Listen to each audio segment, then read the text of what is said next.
इसके लिए? क्या बात कर रहे हो आप? जान दे देंगे? ऑपरेशन सिंदूर के बाद जब सीज फायर हुआ, प्रेस कॉन्फ्रेंस में बयान नहीं दे पाए, तुम जान दे दोगे? इस अमृत काल में नेता से लेके अभिनेता तक, दिहाड़ी से लेके तिहाड़ी तक, सभी लोग देशभक्ति का नकली चोला ओढ़कर बैठे हुए हैं। जब मैं बोलता हूं ना सब लोग, तो उसमें आप भी शामिल हो और मैं भी शामिल हूं। मैं सच्चा देशभक्त हूं, तुम देशद्रोही हो। यह वाक्य कितना आम हो गया है, हम रोजमर्रा की जिंदगी में बोलने लगे हैं। देशभक्ति और देशद्रोही जैसे संवेदनशील शब्दों को यूं ही प्रयोग कर देते हैं हम लोग। क्या होती है देशभक्ति? राष्ट्रभक्ति यह है कि यदि तुम कानून का सम्मान करते हो, उल्लंघन नहीं करते हो, यदि आप कर पा रहे हो तो आप राष्ट्रभक्त हो। सरकारी संपत्ति का सम्मान कर पा रहे हो तो आप राष्ट्रभक्त हो। पर हकीकत में ऐसा है क्या? नहीं। और हकीकत यह है कि जो जितना बड़ा गप्पा, वो उतना बड़ा राष्ट्रभक्त। जान दे देंगे इसके लिए? क्या बात कर रहे हो आप? जान दे देंगे? ऑपरेशन सिंदूर के बाद जब सीज फायर हुआ, प्रेस कॉन्फ्रेंस में बयान नहीं दे पाए, तुम जान दे दोगे? तो आइए देखते हैं कौन कितना बड़ा देशभक्त है। एक एक करके इनके धागे खोलते हैं।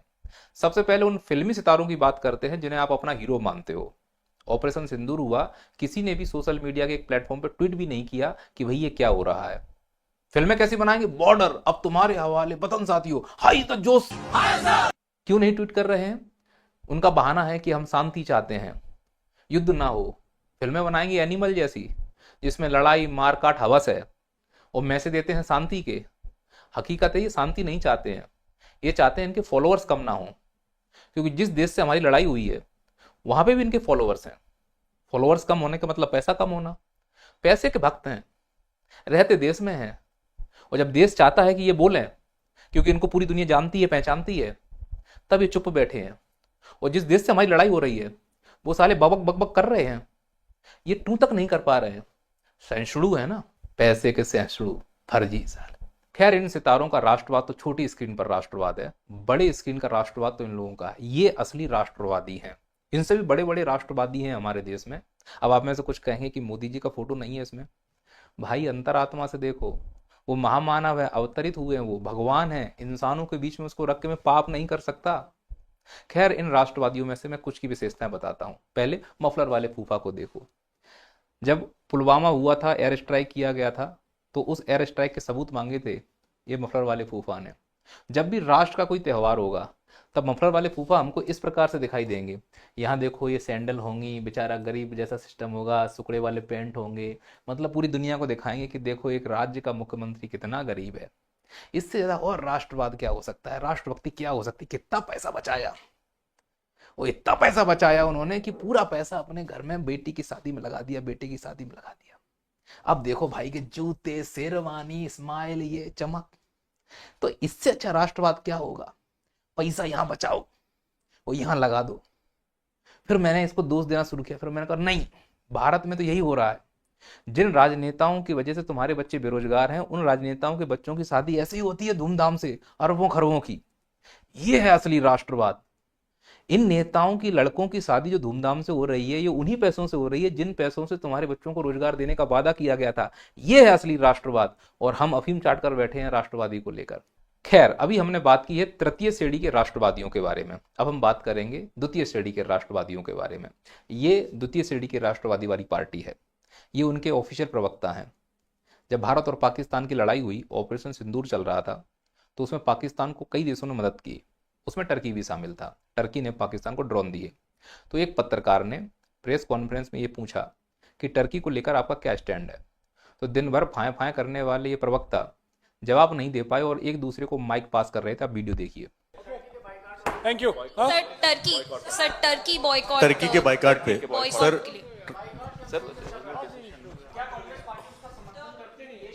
अरे इनसे इतना कहना चाह रहा हूं मैं, तुमको यही तो कहना था कि टर्की ने जो मदद की वो गलत है। इससे विदेश नीति का भी उल्लंघन नहीं होता। और तुम तो विपक्ष में बैठे हो, तुम्हें विदेश नीति की क्या चिंता? जो पक्ष में बैठा है उसे चिंता नहीं है। लुल्ली बजी हुई है विदेश नीति की। कहीं ऐसा तो नहीं कि तुमने इसलिए कुछ नहीं बोला कि टर्की के इस्तांबुल के आसपास कहीं कथित तौर पर ऑफिस खोल लिया हो, थोड़े बहुत संबंध बना लिए हो। यह खबरें भी चल रही हैं। खैर, चूंकि राष्ट्रवादी हो तुम लोग और राष्ट्रवादी हो द्वितीय श्रेणी के, तो इतना तो तुम्हारे ऊपर जमता है। खैर, ये तो छोटे मोटे राष्ट्रवादी हैं। हम बात करते हैं प्रथम श्रेणी के राष्ट्रवादियों की। मतलब कतई हद है इनकी। आइए मिलते हैं प्रथम श्रेणी के राष्ट्रवादियों से। तो प्रथम श्रेणी के राष्ट्रवादी में ये 32 दांत चमकते हुए दिख रहे हैं, ये है मध्य प्रदेश में बीजेपी के मंत्री। ये इतने कट्टर राष्ट्रवादी हैं कि इन्होंने कर्नल सोफिया कुरैशी को आतंकवादियों की बहन बोल दिया। अब मैं बस इतना कहना चाह रहा हूं कि यदि सबूत मांगना राष्ट्रद्रोह है, यदि टर्की के लिए जवाब ना देना राष्ट्रद्रोह है, तो फिर हमारे एक शेरनी को आतंकवादियों की बहन बोलना, वो भी भारतीय सेना की एक महिला को, क्या यह राष्ट्रद्रोह नहीं होगा? क्या इसके ऊपर राष्ट्रद्रोह का मुकदमा नहीं चलना चाहिए? कितना मनोबल गिरा होगा हमारी सेना का। पूरी तरह से आर्टिकल 14 का उल्लंघन है। इसकी जो भाषा है वो आप खुद सुनिए, फिर आपको समझ में आएगा कि इसको मंत्री बनाया किसने और यह मानसिक रूप से कितना बीमार है। अति राष्ट्रवाद का इसको डोज हो गया ओवर, तो इसको लग गए हैं दिमागी दस्त। और जब दिमागी दस्त लगते हैं तो अन्न सन्न कुछ भी बोला जाए, रोका नहीं जा सकता। आप खुद सुनिए इसके बयान को। जिन्होंने हमारी बेटियों के सिंदूर उजाड़े थे, वही कटे पिटे लोगों को हमने उन्हीं की बहन भेज करके उनकी ऐसी की तैसी करवाई। अब इन बयानों को आप कैसे समर्थन देंगे? आप अंधभक्त हो, आप चमचे हो, आप चिलगोजी हो।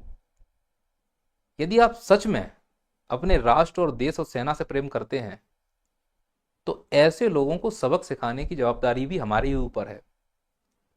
भले ही एक संवैधानिक पद पर बैठा हुआ है, लेकिन इसकी हरकतें इतनी ओछी और गटर छाप हैं कि इसका सम्मान करने का बिल्कुल भी मन नहीं है। लेकिन दुर्भाग्य है इस देश की प्रथम श्रेणी के राष्ट्रवादियों को कि ऑपरेशन सिंदूर हो गया।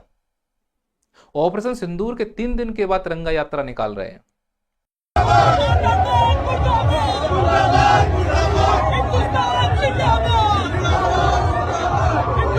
क्या आप ये मान रहे हैं कि ऑपरेशन सिंदूर सफल हुआ?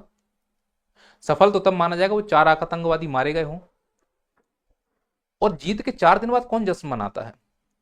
वो एक तिरंगा जिसको तुम निकाल रहे हो, जिसका सबसे ज्यादा सम्मान आर्मी करती है, उसी के अधिकारियों को तुम्हारा नेता सम्मान नहीं कर रहा है। सम्मान तो छोड़ो, अभद्र भाषा का प्रयोग कर रहा है। वो केवल महिला के लिए नहीं है, भारतीय सेना के लिए बोला गया है। और इससे भी बड़ा दुर्भाग्य है, ना तो बीजेपी का राष्ट्रीय अध्यक्ष, ना बीजेपी का मध्य प्रदेश का अध्यक्ष इसके बारे में एक शब्द बोलता है, जबकि कोर्ट को इंटरवीन करना पड़ता है। कोर्ट ने इंटरवीन किया है कि भाई इसके ऊपर एफआईआर करो 4 घंटे के अंदर, लेकिन एफआईआर नहीं हुई 4 घंटे में। कोर्ट ने कहा अगर नहीं होगी तो हम अगले दिन इस पर कार्रवाई करेंगे। अब पुलिस का जो डीजीपी, मतलब समझ रहे हो, पुलिस विभाग जो तत्पर होती है एफआईआर करने के लिए, अगर बच्चे धरने पर बैठ जाएं अपनी मांग को लिए तो उन बच्चों पे सबके ऊपर एफआईआर यूं हो जाएगी। लेकिन एक देशद्रोही ने सेना का मजाक उड़ा दिया, कोर्ट ने भी आदेश दे दिए, लेकिन पुलिस की रीढ़ में इतनी ताकत नहीं है कि इसके ऊपर एफआईआर कर दें। किसी बीजेपी राष्ट्रभक्त नेता के अंदर इतनी शक्ति नहीं है कि इसको बर्खास्त कर दें, इसके ऊपर कुछ बोल दें। वो अगर प्रवक्ता कह रहे हैं तो ये कह रहे हैं कि इसको माफ कर दिया गया, उसने माफी मांग ली है। समाज और धर्म को भी अगर मेरी बातों से चोट पहुंची हो तो मैं 10 बार माफी मांगने को तैयार हूं। इस बदतमीज इंसान को माफ करने से कुछ होगा क्या? जो इसने बोला है वो सब ठीक हो जाएगा? वो अगर ऐसे ही माफ करके चल रहा है तो फिर जिसको जो बोलना है बोले। मैं भी बोल दे रहा हूं, बाद में बोल दूंगा मैंने माफी मांग ली है। जब राष्ट्रभक्ति सर्वोपरि हो तो फिर किसी को भी माफी की कोई गुंजाइश नहीं होनी चाहिए। और लेकिन जो फर्जी राष्ट्रवादी होते हैं उन्हें सिर्फ अपना राष्ट्रवाद दिखता है, अपनी गलतियां उन्हें कभी नहीं दिखती। दूसरों की गलतियां राष्ट्रद्रोह है और खुद की गलतियां माफी लायक है। मुझे ऐसा लग रहा है कि जिस स्तर पर अब भारत में घटिया राजनीति हो रही है, वो घटिया राजनीति निश्चित तौर पर भारत को गलत दिशा में ले जा रही है और हम सब एक आभासी दुनिया में जी रहे हैं। वास्तविकता यह है कि हम कोई विश्व गुरु नहीं है। विश्व गुरु वो है जिसने 2 देशों की लड़ाई में सीज फायर करा दिया, अमेरिका। और हमारा मुखिया जब राष्ट्र को संबोधन करने आया तो एक शब्द नहीं बोला कि जो अमेरिका ने कहा है वो गलत है। अमेरिका का मुखिया कह रहा है कि हमने इन दोनों देशों को व्यापार की धमकी दी है, तब जाकर यह लड़ाई बंद हुई थी। लड़ाई शुरू हुई थी आतंकवाद के लिए, आतंकवादियों को मारने के लिए, और बंद हो रही है व्यापार से। अमेरिका के राष्ट्रपति ने एक बार भी नहीं कहा है कि पाकिस्तान में आतंकवादी हैं, बल्कि आईएमएफ, जिसमें अमेरिका का सबसे ज्यादा दखल है, उसने $1 बिलियन से ज्यादा पाकिस्तान को लोन दिया है और दुनिया के सभी देशों ने उसको हाँ भी कहा है। सिर्फ भारत ने उसका विरोध किया। मतलब हमारे साथ कोई है ही नहीं है। काहे कि हम विश्वगुरु, कोई वीडियो नहीं कर पाया वहां पर। सबने कह दिया हाँ दे दो। सबको मालूम है कि 9 ठिकानों पर आतंकवादी थे भारत ने आक्रमण भी किया, हमला भी किया, पूरी दुनिया को बताया कि हमने आतंकी संगठन को या आतंकी ठिकानों को खत्म कर दिया। फिर भी उस देश को जहां आतंकी ठिकाने हैं उसको 1 मिलियन का लोन पास करवा दिया, पूरे देशों ने हाँ कर दिया और हम कुछ नहीं कर पाए। कैसी हमारी विदेश नीति? तो ये झूठा जो राष्ट्रभक्ति है ना, ये झूठी जो विश्व गुरु की छवि है ना, ये हमें अंदर से खोखला कर रही है। अमेरिका ने कहा है कि हम भारत और पाकिस्तान के बीच में जो पीओके का विवाद है उसको हम सुलझाएंगे, और हम कुछ नहीं बोल रहे हैं। और ये अमेरिका का राष्ट्रपति सभी मंचों से यही कहते घूम रहा है कि हमने सुलह कराई, हमने सुलह कराई। और जब प्रेशर आया तो ना तो हमारे प्रधानमंत्री, ना हमारे राष्ट्रपति, ना हमारा गृह मंत्री, ना हमारा रक्षा मंत्री, ना हमारा विदेश मंत्री, इनमें से किसी ने आगे खंडन नहीं किया। कोई एक विदेश मंत्रालय के प्रवक्ता को खड़ा कर दिया। जब नोटबंदी हुई तो मोदी जी आए थे ना देश के सामने।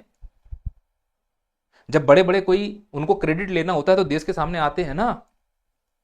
तो जब दुनिया का इतना बड़ा राष्ट्रपति कह रहा है कि यह मध्यस्थता हमने कराई है, तो हमारी संप्रभुता जा रही है ना। हम अपने सामने अपनी संप्रभुता को जाते हुए देख रहे हैं और अपने आप को हम राष्ट्रभक्त कह रहे हैं, तो ये तो छलावा है ना।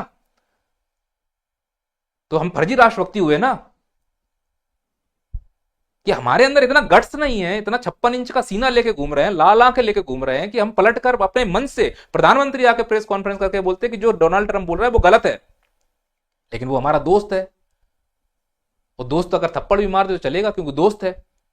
ऐसी दोस्ती क्या काम की कि एक तरफ से ही हम सिर्फ जुल्म सहते रहें और उसकी मनमानी सहते रहें, हम कुछ भी पलट के जवाब ना दें। उसने हमारे निवासियों को, नागरिकों को हथकड़ी और बेड़ियां लगाकर भेज दिया, हम चुप रहे। टैरिफ लगा दिया, हम चुप रहे। पैरासीटामोल पे धमका दिया, हम चुप रहे। सीज फायर करवा दिया, हम चुप रहे। पीओके में दखल कर दिया, हम चुप रहे। तो जब चुप ही रहना है तो हम दोस्त कम गुलाम ज्यादा लगने लगे हैं। अब ऐसी दोस्ती नहीं चाहिए, ऐसा फर्जी राष्ट्रवाद नहीं चाहिए। या तो हम लोगों से बोल दो कि हम संप्रभु राज्य नहीं है, हमें अमेरिका ड्राइव कर रहा है, हम विश्व गुरु नहीं है, वो तो झूठा है, डंका का कुछ नहीं बज रहा है। जो रियलिटी है अगर हम वो नहीं बताएंगे, सच को छुपाना भी राष्ट्रद्रोह है, झूठ बोलना राष्ट्रद्रोह है, देश के नागरिकों को अंधकार में रखना राष्ट्रद्रोह है। बीजेपी को देख के लग रहा था कि अगर अब मुठभेड़ हुई भारत और पाकिस्तान में तो हर बार का नुकसान तो हो ही रहा है। ये बात सही है कि युद्ध और लड़ाइयों में नुकसान बहुत होता है, हम 10-15 साल पीछे चले जाएंगे, अंतरराष्ट्रीय स्तर पर हमारी कैटेगरी, हमारी रेटिंग गिरा दी जाएगी। लेकिन चुटपुट जो हो रहा है, रोज रोज रोने से अच्छा है एक बार रो लेते। कोई युद्ध नहीं चाहता, लेकिन अगर न्यूज में दिखाया जा रहा था इस्लामाबाद पे कब्जा हो गया, कराची पे कब्जा हो गया, जब कब्जा हो ही गया तो वापस क्यों आए? न्यूज वालों को जवाब देना चाहिए। वही कह रहे हैं ना, कब्जा हो गया, सब कुछ हो गया, वापस क्यों आए? तो या तो न्यूज वालों ने झूठ बोला है या सरकार पलट गई है कि कब्जा करने के बाद छोड़ दिया, जीती हुई बाजी हमने छोड़ दी है। किसके कहने पर? ट्रंप के कहने पर। तो कैसे हुए हम राष्ट्रभक्त जब हम अपनी संप्रभुता की रक्षा नहीं कर पा रहे हैं? तो राष्ट्रभक्त हम अपने आप को कैसे कह सकते हैं? इसीलिए हम सब फर्जी राष्ट्रभक्त हैं। जो सुन रहा है वो, जो कह नहीं सकता वो, जो झूठ बोल रहा है वो, जो झूठ सुन रहा है वो। हम एक झूठे राष्ट्रभक्ति के अफीम को चाट कर जिंदा है कि हम महान हैं। रियलिटी ये है कि उसने 2 टूक कह दिया कि अगर तुम्हें रहना है, व्यापार करना है तो मेरे हिसाब से करना होगा, नहीं तो समझ लो। एक धमकी में व्यापार की धमकी दी तो युद्ध बंद हो गया। यहाँ पूरा देश जब एक साथ खड़ा हुआ था, अरे वो बेच रहे हैं तो हम खरीदने वाले हैं, साला हम नहीं खरीदेंगे। अरे नहीं चलाएंगे हम एप्पल का फोन, जिंदाबाद अपना लावा, माइक्रोमैक्स। क्यों नहीं इंडस्ट्री डेवलप कर पा रहे हो तुम 12 साल से? क्या हुआ स्टार्टअप इंडिया का? क्या हुआ डिजिटल इंडिया का? क्या हुआ मेक इन इंडिया का? सब झूठे वादे। तो समझने की जरूरत है कि जो हम फर्जी राष्ट्रभक्त में और फर्जी राष्ट्रवादी में फंसते रहे, उससे हमें नुकसान क्या हो रहा है। और अभी भी इस व्यक्ति के ऊपर कोई कार्रवाई नहीं होगी, इसकी हंसी चुभ रही है मुझे। जय हिंद, जय भारत। यदि आपका सपना भी है सरकारी नौकरी पाना, तो डाउनलोड कीजिए नैया पार एप्लीकेशन। यहाँ सभी कॉम्पिटिटिव एग्जाम के लिए लाइव और रिकॉर्डेड लेक्चर अवेलेबल हैं। लिंक नीचे डिस्क्रिप्शन में दिया गया।